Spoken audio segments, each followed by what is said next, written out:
Okay, ito pong muli ang inyong Pinoy Firearms Instructor at welcome po mga ka-trigger dito sa ating munting YouTube channel.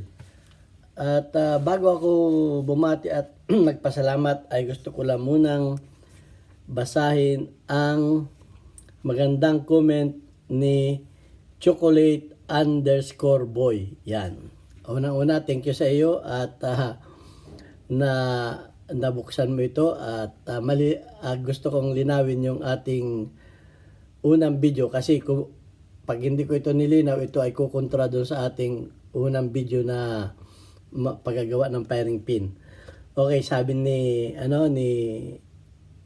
Chocolate_boy, pinalitan ko ng Ed Brown firing pin ang 1911 ko.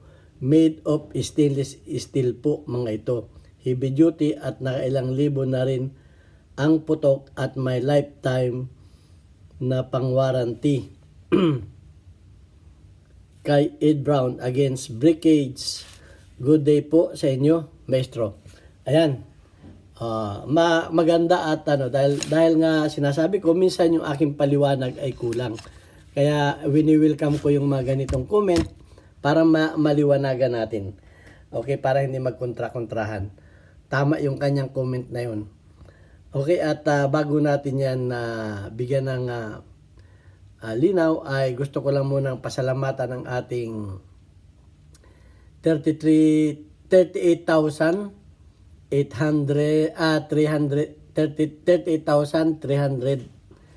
plus na mga subscribers. At ako ay nagpapasalamat sa inyo pag-share ng ating mga videos, pag-like, pag-thumbs-up, at lalo tigit sa magaganda ninyong comment.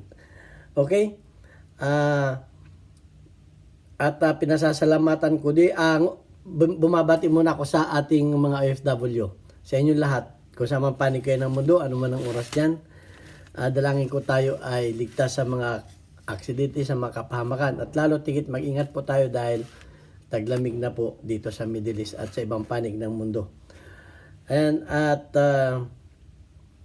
papasalamat din ako sa ating mga silent viewers dahil tayo nga po ay isang charity vlogger ng ating kinikita sa YouTube ay tinutulong natin sa 6 na estudyante na mga anak ng single parent. Kaya nga po meron tayong GCash number at meron tayong mga mabubuting loob, mabubuting puso na nagpapadala dyan para sa ating mga sabihin natin mumunting anghel.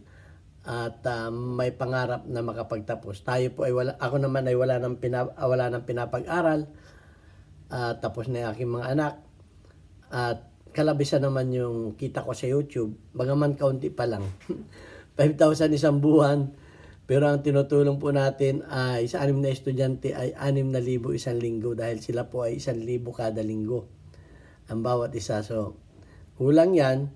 At dumutuko tayo sa ating sariling bulsa. Binabawasan natin yung ating kita dito. Pero nagpapasalamat ako sa ating mga sponsor na nagbibigay ng pagmamahal. Hindi po tayo tumitingin sa laki ng halaga ng tulong.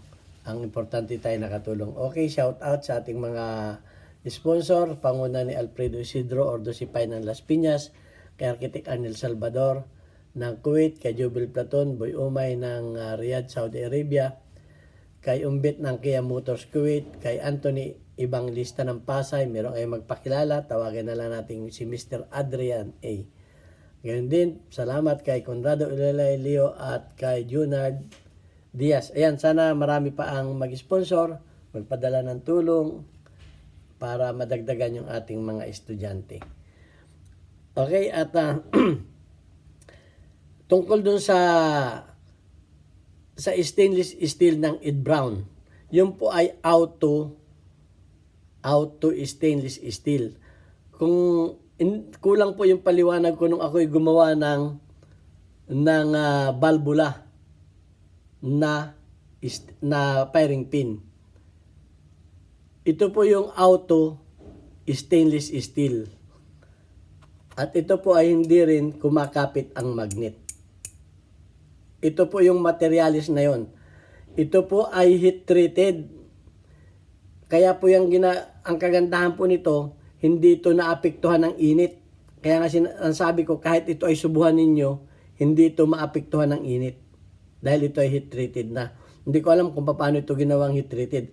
Kasi yung mga ordinary round bar na ginawa ko, na kinumpara ko itong mga ito, hindi rin tinatalba ng magnet dahil stainless din. Ito yung mga ordinary na round bar na mabibili natin sa mga hardware. So yun po ang pagkakaiba. Ito po yan. Ito yung mga pinagputulan niya. Hindi po yan dumidikit sa magnet. So ayan, gusto ko lamang linawin dahil kulang nga yung paliwanag natin, at salamat kay chocolate_boy na na-open niya yung Ed Brown stainless steel. Yan po ay ang kagandahan po ng mga ang kagandahan naman po nitong ano na to itong auto stainless steel ay hindi nga dumidikit ang magnet dahil kahit anong init ay hindi naapektuhan. At ang isa pa, ang kagandahan pa nito, pag ito ang inyong firing pin, may mga primer na dumidikit sa magnet. Okay, may mga dumidikit sa magnet na mga primer. So, ang kagandahan nito ay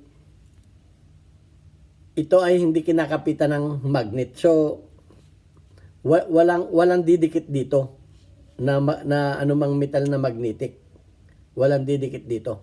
So, yung pang isang kagandahan nito. Kaya napakaganda nung firing pin na yon. Isa yon sa nire-recommenda ko na firing pin kung bibili kayo. Ed Brown stainless steel, anti-magnetic yun.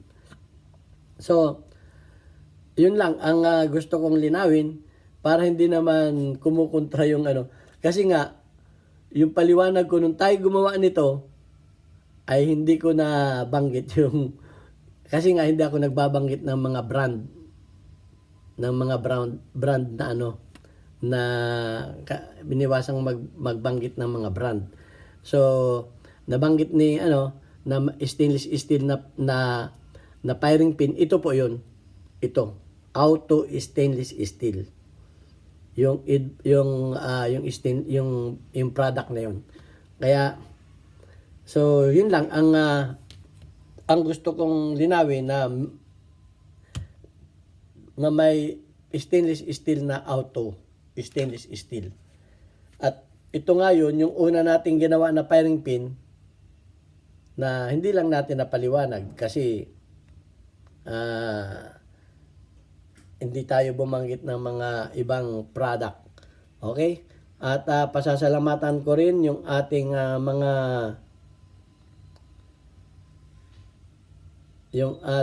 mga communities sa ating community spotlight. Ating isa-shout out yung ating mga weekly highlight of your most engaged audience members including your top members. Okay, yung nakaraan si Bobby Ubillas napasama. At ngayon naman, shout out kay Bobby Ubillas Junior, yan. At ngayon naman ang napasama naman ay si Tommy Aparasi. Yan. Tommy Aparisi may 71 engagement and comment. Si Miko Paul ay isa lang. Si Raymond Vincent Cayetano ay 39. Shout out sa iyo.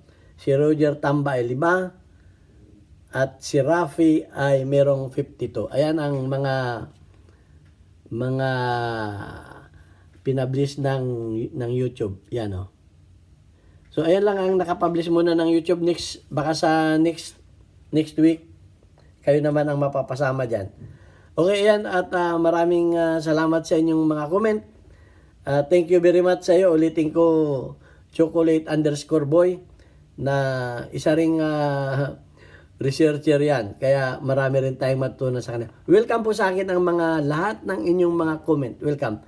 At kung ako ay yun nga sinasabi ko, pag ako ay may kulang na hindi ko na ipaliwanag, ay i-comment ninyo para maliwanagan natin. Hindi naman kumontra doon sa aking video ay hindi ko babasahin at hindi ko bibigyan ng linaw.